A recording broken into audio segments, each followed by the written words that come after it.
Hello everyone, and welcome to today's webcast, Bringing Mainframe Data to Hadoop, How Guardian Life Leverages All Data for Better Decision Making.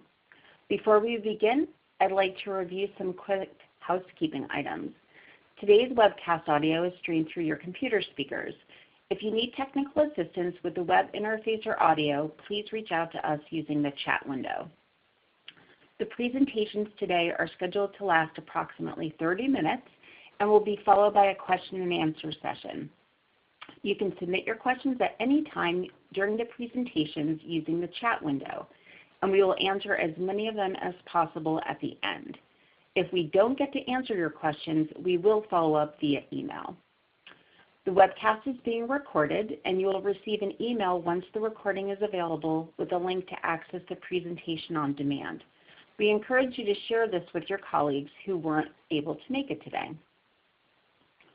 I'm excited to introduce our speakers for today's event.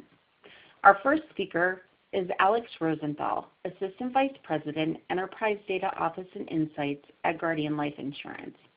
Alex has over 20 years experience in financial services, insurance, telecom, and manufacturing. He joined Guardian Life in 2014 and is responsible for instituting an enterprise-wide data strategy, along with building centralized capabilities-rich data platforms. In his role, Alex focuses on big data technologies, master data management, and data as a service. He also leads strategy and efforts around business intelligence and analytics and insights. Alex will be followed by Paige Roberts, Big Data Product Manager at SyncSort. With 19 years in the data wrangling industry, Paige is well-versed in data science, data management, and business needs, and spends most of her days translating between them. We have a great session today with a lot of content to cover, so I'll turn the floor over to Alex and we'll get started. Alex?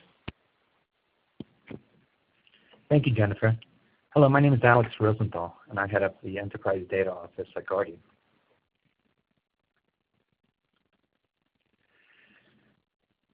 Guardian is a 150-year-old organization providing highly valued protection solutions. We take pride in our exemplary financial ratings that customers can count on. We've been on the Fortune 500 list for the past 20 years. Our core values are built on our mutual ownership. We are customer-focused, providing flexible funding options for the unique needs of customers.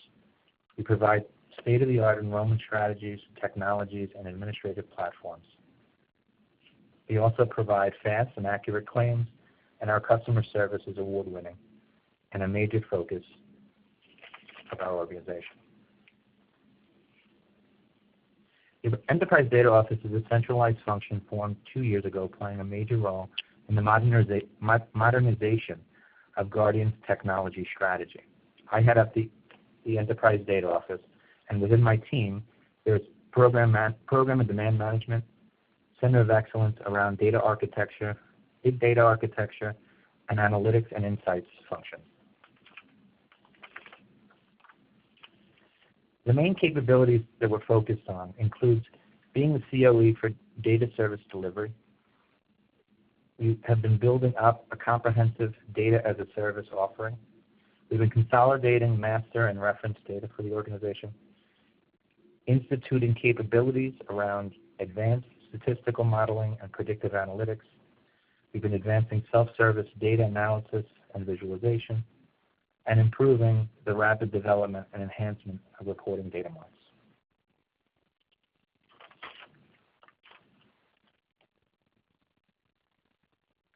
Big data technologies and capabilities have been core to our data strategy. Some of the business needs include identifying, acquiring, and making standard data assets. It also includes reducing data preparation for data projects, supporting timely analytics, consolidating and optimizing external data sources required to do business, and enabling self-service visualization and BI. Solutions we implemented included Hadoop and NoSQL platforms. We also implemented SyncSort's DMX-H and Data Funnel for data offload into the data lake. We began acquiring data from sources as raw as possible into the lake, and we started centralizing the transformation of data to simplify data lineage and streamlining the distribution of curated data to downstream consumption. We are introducing a data virtualization layer most recently to abstract data from these sources for further downstream use. Some results we've experienced has included shortening the time to market for data and analytics projects. We centralized reusable data assets and made them searchable, accessible, and managed. We simplified the transformation processes for data assets. We trained end users on self-service and dashboarding, and we consolidated and optimized external data sources previously managed by many stakeholders, making these assets further reusable.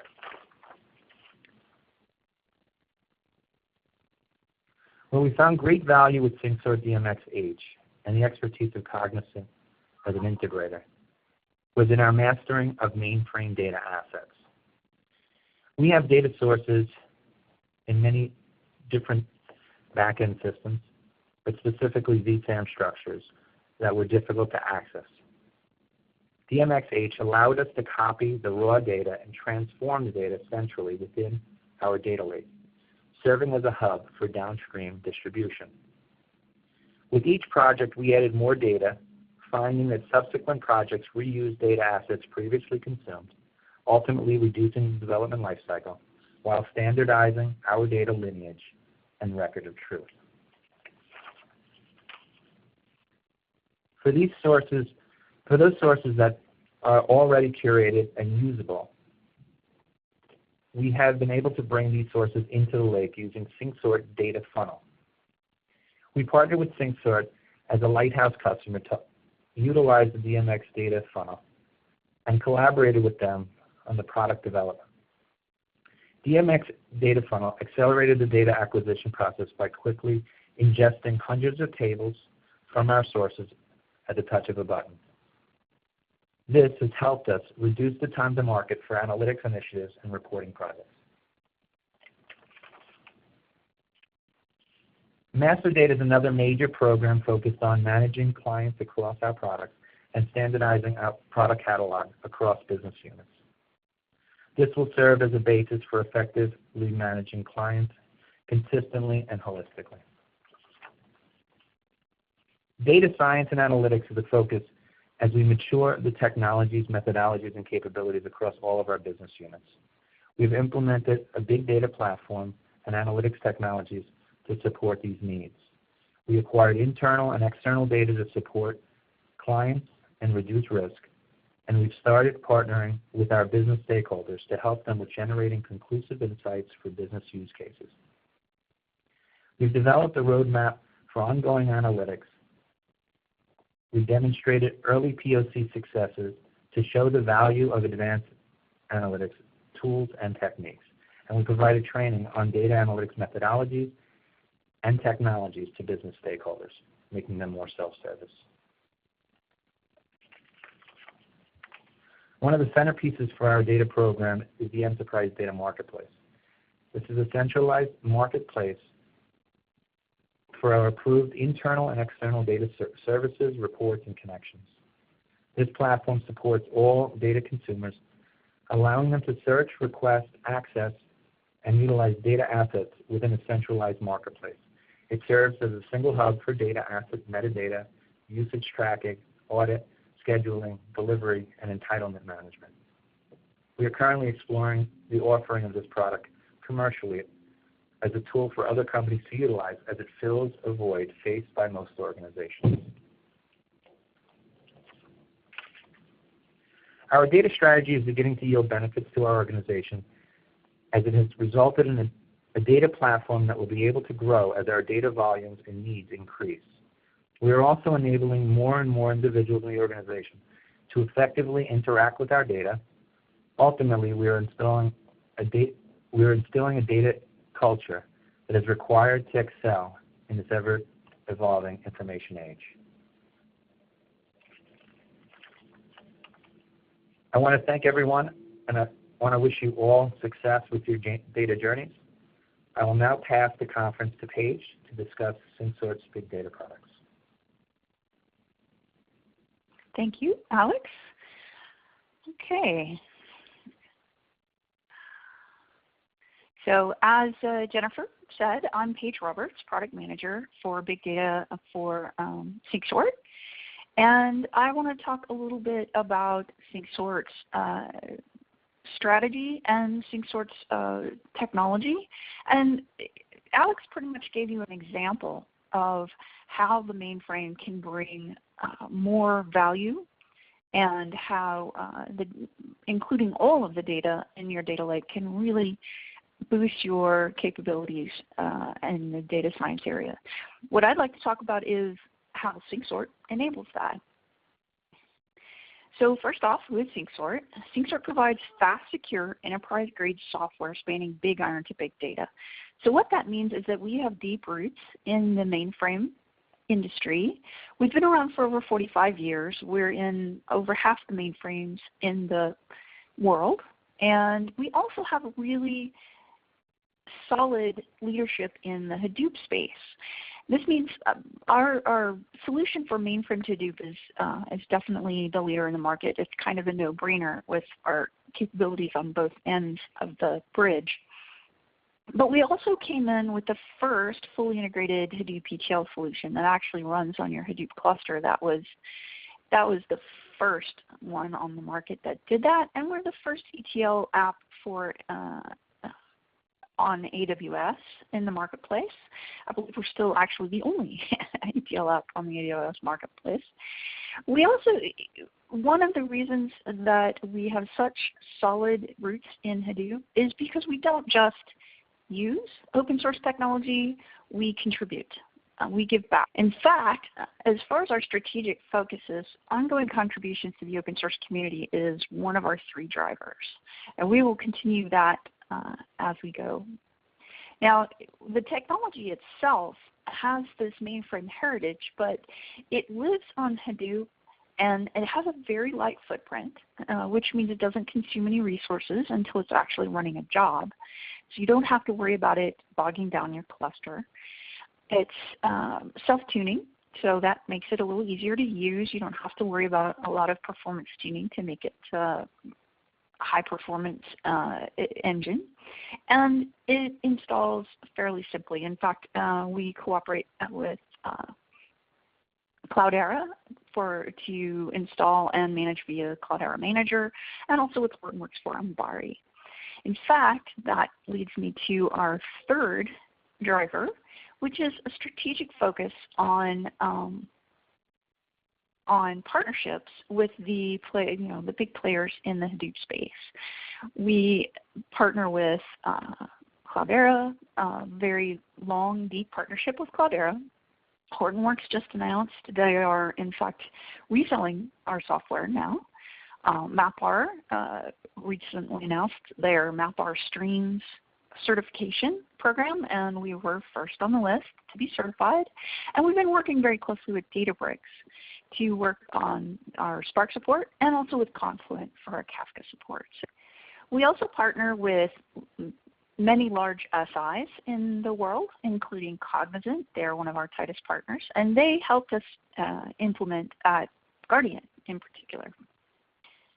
Now, as far as mainframe data, I think a lot of people forget that mainframe data, it still holds a lot of the world's key information. 70% of the Fortune 500 still run their transactional key important business data in their mainframe. This is where the data that matters to world banks and top insurers like Guardian and the big mega retailers, these people use mainframes. Now, they're also wanting to take advantage, of course, of the cost-effective high-scaling data processing power of Hadoop.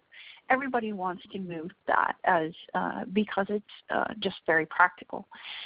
But if you don't include your mainframe data in that data lake, you've really left out a lot of the essential information, and that just isn't going to work for companies that rely on their mainframe data, like Guardian. it leaves out, it gives you a missed opportunity. It also gives you an incomplete picture. So if you're going to do reporting and data science on your data and you've left out your key transactional data, you've really missed the boat. To get the complete picture, you've got to pull that mainframe data in there and then be able to look at it with the other data in your Hadoop cluster. You need to look at the entire enterprise, not just the standard Hadoop kind of data, the sort of data you think of in a Hadoop cluster. Mainframe is just as essential. Now, the thing about that, the reason that you don't see it a lot is, or that you don't hear about it a lot, anyway, we do see it a lot. The reason you don't hear about it a lot is because it's very difficult. Getting your mainframe data into Hadoop is like bridging the gap from 1980 to 2015. It's just the technologies are not built the same. Now, one of the things that you run into is the standard way to move mainframe data onto a Hadoop cluster is just dump files onto an edge node via FTP or something like that, and then do a Hadoop put. That means you get this lake of data trying to go through a straw into your cluster. And that's just very, very inefficient, and that's just the beginning. Another problem is that mainframe data is complex. It's extremely hierarchical. There's redefines. There's occurs depending on arrays. There's nested arrays. You get a lot of complexity in the metadata itself, which is stored in copybooks.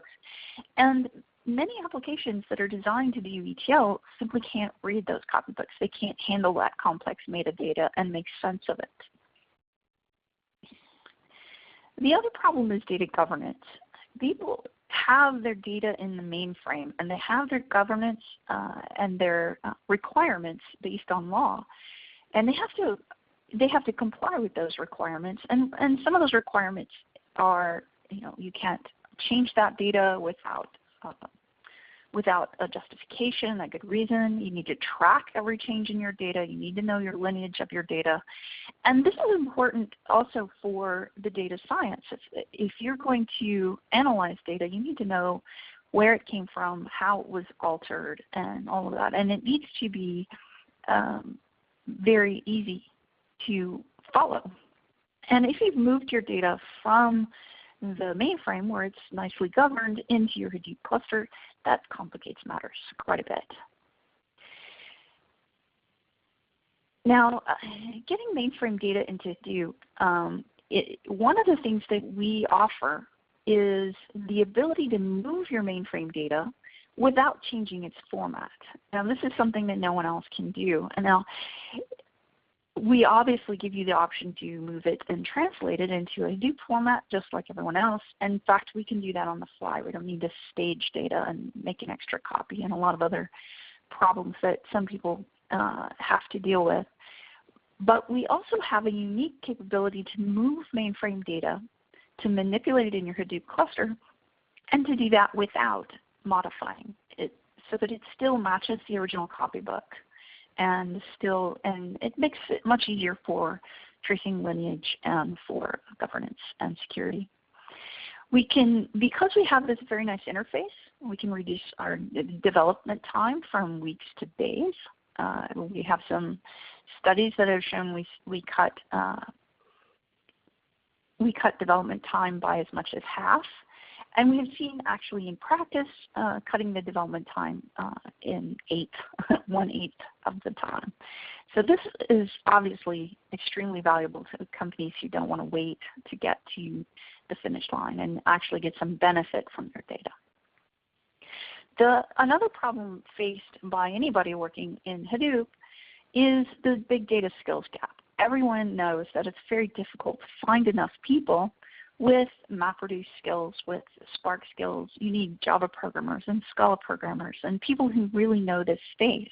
And those people are hard to find. But that skills gap actually exists on the other side as well. COBOL programmers are not exactly thick on the ground these days either. So one of the things that we offer is a point-and-click interface so that anybody with good ETL skills, a good understanding of data and data management, can define jobs and manage them on your cluster without having specialized skills either for Hadoop or for the mainframe. We also offer a very secure process. We encrypt and we follow the requirements of Hadoop security. We integrate with a lot of the Hadoop security applications like Sentry and Ranger and that sort of thing. And we pretty much make this a process that you don't have to worry about, which is why banks and insurance companies and people like that trust us with their data. So getting your mainframe data into Hadoop is probably the first challenge. Connectivity is a problem, and we connect via several methods, secure FTP, connect direct. We can get you on FTPS.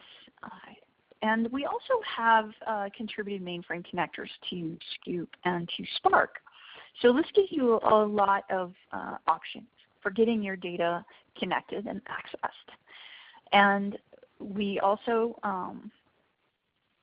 because highly regulated industries like banking and insurance and healthcare have a lot of requirements to comply with the law, we have made it easy for you to create a bit-for-bit copy of the data that's on your mainframe, move it to Hadoop, and you can keep it there unchanged if you need to as a reference that says, this is my data and I have not modified it. This is exactly what it looks like. And that gives you the ability to archive your data and still access it and analyze it and use it. We also offer extremely low latency. In some cases, we have latency requirements for data coming in, and then you need to analyze it and have it displayed, the results within minutes, and we have easily met those SLAs. And if you want your data in a Hadoop format, of course, we can do that, and we translate it on the fly. And in fact, we can shift EBCDIC to ASCII, expand your packed data types, and do all of that as it flows across, so that you don't have to stage your data, which again is a security and a compliance issue, and also just a storage and clutter issue. You don't need to store multiple copies of your data on the cluster, except for those needed for normal failover. Now, one of the things that Alex mentioned was the data funnel. And this particular application is unique and very powerful. It pulls data from relational databases, such as DB2, and that can be DB2 on the mainframe, or Teradata or Oracle or any other kind of relational database.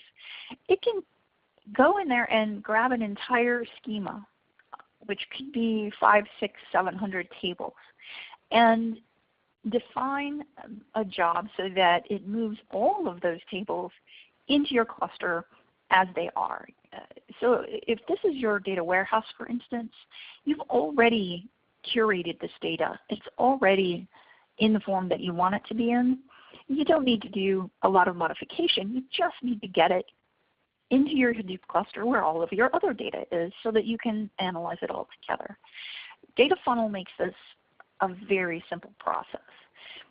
Even with a point-and-click interface like ours, defining 500 jobs to go from a database to a Hadoop cluster, even if it's only 4 or 5 mouse clicks, you're still talking about a lot of man hours.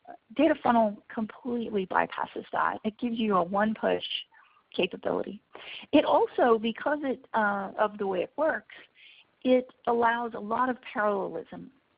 So you can import multiple tables across your cluster and your data nodes, and you get a highly parallel data load. This gives you a lot of speed in getting that data where it needs to go.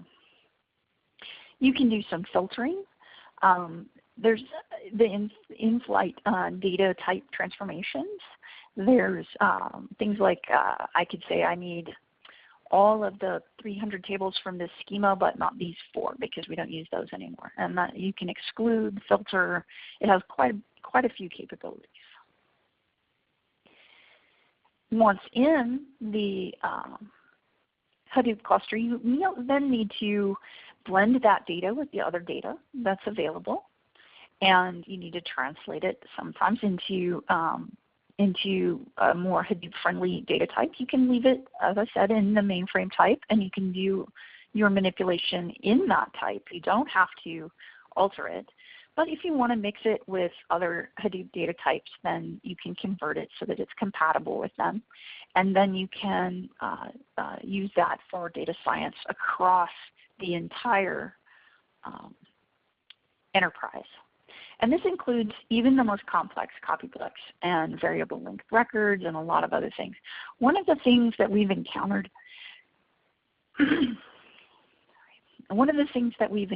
is that some of our competitors handle the complex arrays that mainframe data has. This data was designed this way to make it more efficient in storage and processing, where it gives you variable length records, and if data doesn't exist past a certain point, it simply cuts that off, and therefore you only process the data that's actually there. Now this is a little complicated to handle, so some of our competitors bloat out the data to fill in sort of padding so that it reaches the maximum length possible. So what you end up doing is eliminating all the efficiencies of the data structure and instead processing huge amounts of data that doesn't even exist and bogs down your system. And we don't think that's really the way to go. So we actually translate and work with the data in its variable length format without doing that. Now, this is one of the things I mentioned about the skills gap. Obviously, developers are difficult to find on both sides of the street. Hadoop developers are so much in demand that there just aren't enough people to meet that. And COBOL developers there aren't a lot of people in college right now thinking, I want to be a COBOL developer. That's just not a highly available skill set either. Having an easy-to-use graphical user interface makes this far more accessible to the people in your enterprise that have these kinds of skills. The other aspect of this is securing this process. This is one of the weaknesses that people mentioned in Hadoop a lot in the early days. Now over time, Hadoop has addressed a lot of the weaknesses in this way, and we have things like Apache Sentry and Apache Ranger and Knox and Kerberos, and we support all of those. SigSort believes in keeping your data secure. This is why a lot of our customers are banks and insurance companies and healthcare companies. They need this security. We work with the data even when it's in transit so that it is safe and you don't have to worry about your data. We also offer our own in-house professional services. Cognizant helped us out with the Guardian, but our own professional services still went in and did some enabling. And we have a staff that really helps get you started. They're awesome for getting you over that hurdle. And one of the other things that we have that I don't think a lot of companies, especially software and hardware companies these days have, is really outstanding tech support. We don't have anybody whose promotions and pay rates are based on how fast they can hang up the phone. Our people are there to help, and they are often mentioned by our customers as one of the best parts of our company is that if you need help, there is somebody there who will help you. Thank you. I think that's all I have now. And let me turn it over to Jennifer. Thanks, Paige. Just a reminder to send your questions to Alex and Paige through the chat window. We've already received a number of questions during the presentation, so we'll get started with them. Let's see. So this question is, let's see, I think it might be for both Alex and Paige. Isn't the data in vSAM in an EBCDIC format? How do you make it usable? Okay, Paige, I'll take that. So one of the things that we do get with SingSort DMX-H is the ability to convert the EBCDIC to ASCII. And so we worked on that, looking at whether we should be doing that conversion on the mainframe side versus the data lake side, and we found it to be most effective when we moved the EBCDIC as is from the mainframe off to the cluster, and then running the conversion on the cluster was much more efficient, and it resulted in less overhead on the mainframe side. Paige, anything else you'd like to add there? Yeah, some capability to move that data either as is in its original EBCDIC format and work with it on Hadoop. That's pretty much a capability that we've created so that you can use the MapReduce framework on your Hadoop cluster just as if it were a normal Hadoop data type. We also, of course, give you the option to convert that, to shift the encoding from EBCDIC to ASCII. If that's what you need to do, you might want to do that if you might want to combine it with other ASCII data and that sort of thing. But if you need to keep it in your mainframe format, you absolutely can. Does that answer the question? I believe so. Thank you. Have another question here. Reading files, mainframe source IMS, vSAM, GDG flat, DB2. So reading files and perform transformations and load the data back in mainframe.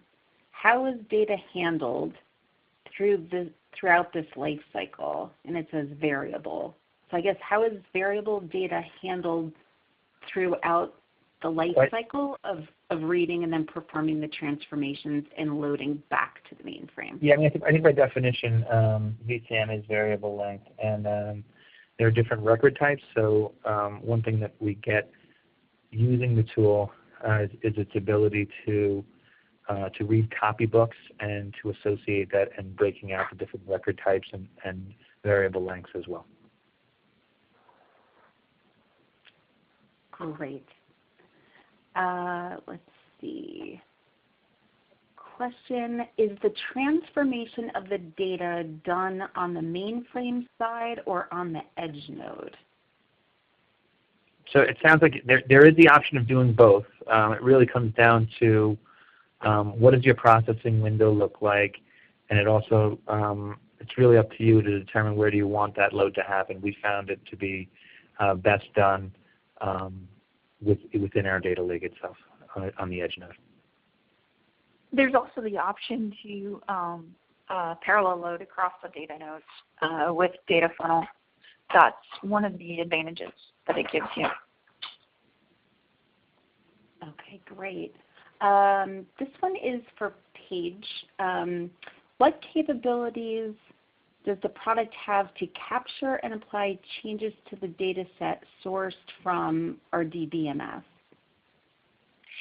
Now, if I understand the question correctly, you're asking about change data capture so that after you've pulled all of your tables using data funnel and you put them into your Hadoop cluster, you want to then capture any changes. If that's what you're asking, the data funnel itself is just a bulk data mover. It It loads all the data to begin with. It doesn't have the change data capture capability. DMXH, our main ETL product, does have that capability. It takes some work to implement, but it is a capability that many of our customers use. Data Funnel just sort of gets you started, gets everything loaded in quickly, and then from then you can build your normal ETL processes with your data already where you need it. Okay, great. We have a lot of questions coming in. Okay, so there's one that says, so it sounds like Alex's reply to the first question, and I'm not sure which question that was, but means mainframe data is moved to Hadoop as is. Is there staging with an ELT method applied before or during ingestion? Do you then apply schema on read? Let me jump into that. The vSAM files already have a schema. It's defined by the COBOL copybook, and we have full capability to read that schema. So our options are completely different from pretty much any other ETL. We don't stage the data unless there's a good reason for it. If you want to move your data over from your mainframe to your Hadoop cluster and manipulate that data, you do not have to convert that data at all. You can just bring it straight across. You don't have to land it or stage it or anything. You just put it in there. And this is a format that we've invented. This is a new thing. This is not something anyone else can do, is to put vSAM data on Hadoop and process it in the MapReduce per framework as if it were HDFS, as if it were a native Hadoop file type. This allows a lot of flexibility. Now, this is not always ideal. Some people want their data converted to a Hadoop data type. We can do that on the fly. That doesn't require staging. We can pull it from the mainframe straight into your Hadoop cluster without landing it somewhere first and then converting the EPSIDIC to ASCII and unpacking the packed decimals and that sort of thing. So we can do that on the fly as it's streaming into the cluster. Does that answer? I believe so. I don't know if Alex, you had anything. Yeah, the only thing I would add there is, again, I think that's really depends on the implementation and the priority of the organization, whether they want to land raw. We actually do land our data raw, and we have a separate zone for that. And that just allows us to decide what level of historization we'd like and when it is that we'd like to go back to the raw in the event where we're not processing certain attributes and would like to process them at a future date without going back to the mainframe. Great, thank you. So here's a question for Alex. Who owns the mainframe data at Guardian, and were there challenges being allowed to access that data from the mainframe? Yeah, so I would say we actually were able to accomplish this program effectively, and one of the reasons why we did this is because what we didn't want to do is continue building additional COBOL programming to extract data, and then have business rules built into those COBOL programs. So what we found by partnering with the folks that manage the mainframe, and again, the people that own that are the folks that manage the operational systems, which are our main administrative systems.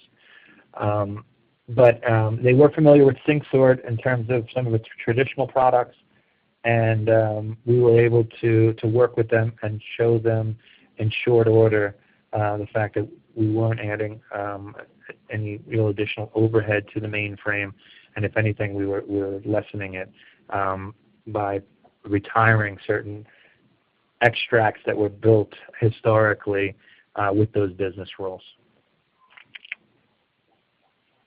Great, thank you. All right, let's see. Does this tool allow you to write the data back to vSAM after transformation being processed on the Hadoop platform? Also, does this tool support the translation of files with complex copybooks like packed decimal arrays back to the mainframe after being processed on Hadoop? So we don't use it that way, but a page you probably could answer that question. Can you repeat that? That one was, I got lost. Yeah. No problem. Does this tool allow you to write the data back to vSAM after transformations are processed on the Hadoop platform? Also, does the tool support the translation of files with complex copybooks like packed decimal arrays back to the mainframe after being processed on Hadoop? Okay, I do understand. So this is just basically a question about after we've worked with the data, can we push it back to the mainframe? Currently, the answer is no. The data is, it still matches the original copybook. It's still a valid archive. It's still, as Alex said, you don't have to go back to the mainframe. You can just use this copy. It's exactly the same. Right now, we don't have the ability in DMX to write to the mainframe. However, that is on our roadmap. That is, in fact, one of the things that we are considering adding very soon. So that capability is definitely, that round trip is not there yet, but we're working on it. Okay, great. I believe this one is for Paige as well. Have you run into contention issues with DMX going against DB2 tables resulting in resource, and in parentheses, table space locking, which could cause application programs to fail? And does this have to run in an idle environment? And I believe this is specific to data funnel. Yeah, it does sound like a data funnel kind of question. And I almost think I need to ask Alex this. As far as I know, we have a native connection to DB2, and we can pull data just as if we were a user querying the information. I don't know if we schedule that for a downtime or not. Alex, do you know how that was implemented? I mean, we schedule just because we're hitting operational systems. We have not run into any sort of locking issues. It was fairly seamless overall. After we've determined which structures we wanted and set those as the variables, it ran cleanly and in a speedy way. Thank you. Great. Can you perform the transformation on variable files without having to convert it to fixed layout? If yes, how? Yes.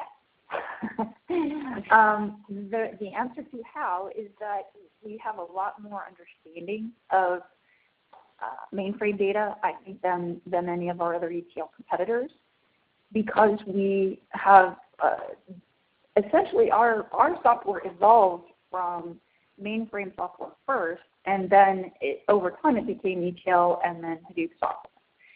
So our understanding of how to handle that variable length data is very deep, and we made an effort to make sure that we handled that variable length data without loading it out to its maximum length. I honestly don't have the technical know-how to tell you exactly how that was engineered, but that was the goal, was to handle variable length data as if it was variable length data, not by padding it out. Great, thank you. Okay, when the EPSIDIC data is in packed decimal and binary formats, how is that translated to ASCII when the hex configurations are different, 8-bit versus 6-bit? This may also be a little... Well, yeah, translating EPSIDIC to ASCII is really not as complicated as it sounds. That's something that's been around for a lot of years. I think the unusual thing in our case is simply that we do it on the fly. We don't have to. We can, obviously, save the data somewhere, and then you can decide what you want to translate and what you don't want to translate. But we have been doing that for a lot of years, and that's a pretty straightforward process to shift encodings like that. In fact, what we're working on now is expanding that to support like every encoding in the world. international character sets, and all of that sort of thing. So episodic ASCII is kind of cake for us. That's the easy part. So handling the variable linked data, like variable linked data, was definitely a much bigger challenge. Okay, great, thank you.